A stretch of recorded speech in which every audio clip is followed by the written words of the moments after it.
Hey guys, it's 7:20. I'm going to school again, and it's the 10th of January. 10th of January? Yeah, and yesterday was 9th. Oh, yeah. And the outside, is it still snowing? Yes, it is. Oh, it stopped already, guys. Wow, the one is. I just want to go home. Wait, you're ready? It's still dark, and it's 7:20 in the morning It already. doesn't even look like 7:20 in your phone. Bus. You missed it? No, Daddy's gonna bring Kuya to school. Kuya, wala ni mo gi-keep imong stuff. I-keep sa anak. Bus. No bus. Oh no, there's a bus, but Daddy will bring Kuya to school because the bus comes so early, man. So mao na nga maghatod si Daddy. Unya kay ngit-ngit pa sa gawas, guys. See? Unya ni stop na og snow, so it's okay. Wala rasad kunoy limpyohonon sa ubos. I guess we're not gonna make a snowman. No, not yet. Not today. The Kuya. snow should be wet. Be a good boy at school, okay? Okay. Pag-listen always, okay? Okay. Pag-gloves na.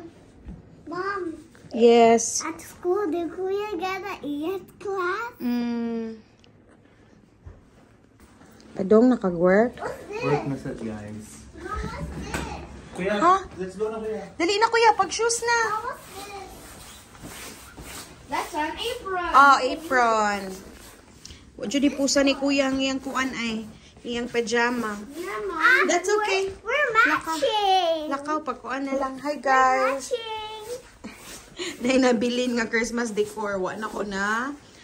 Hipos. Mom? So, nag-boots na si sir. He's going to school now.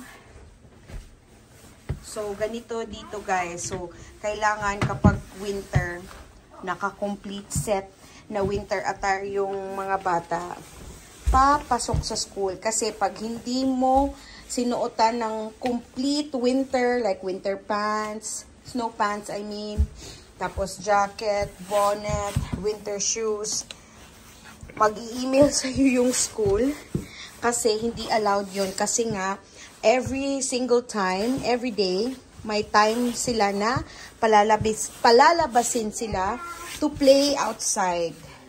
So, not just once, but maybe twice or 3 times. Wrong. Wrong? Yeah. Taro nga.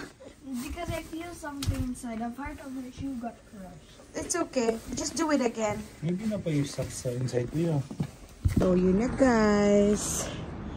Paalis na si Kian at si Fritz. Ayun, nalabas na. Tingnan nyo naman sa labas. So kung kahapon, nagsustorm siya, ayan. Ito na ngayon ang labas. Puting-puti. Medyo basa kasi nga after umulan, nag-freezing rain.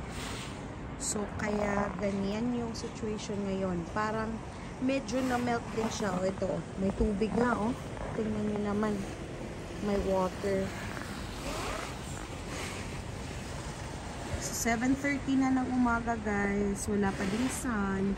So, ganyan pag winter dito. Sometimes may sun. Most of the times, walang sun. So, ganyan. Gloomy lang. Tapos kung may sun naman, usually, nagsa-sunset na ng 4 to 4:30 ng hapon. So, ayan, kung nakikita nyo yung van na yan, parang na-stuck siya. Hindi siya makaalis sa pile of snow. Nakapagpala na siya, pero parang nasa-slide yung wheels niya. Tingnan natin. See? Ay, okay na.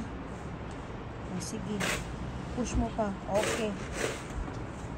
So, ayan na. Nagbabaking na si Daddy. Aalis na.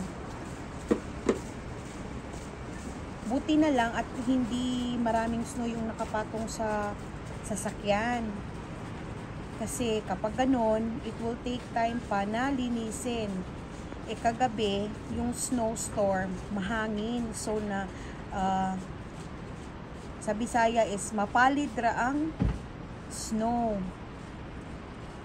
Ni kalakaw si daddy kay ninaog ang ga-drive.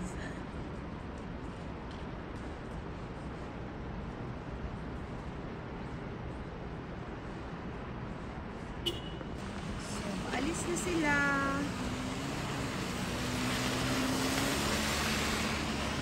Ayan na. So, mamayang hapon ulit, pipick upin ko si Kian, pero baka hindi na ako pumunta doon sa street kasi nga, okay lang naman maglakad siya dyan sa sidewalk.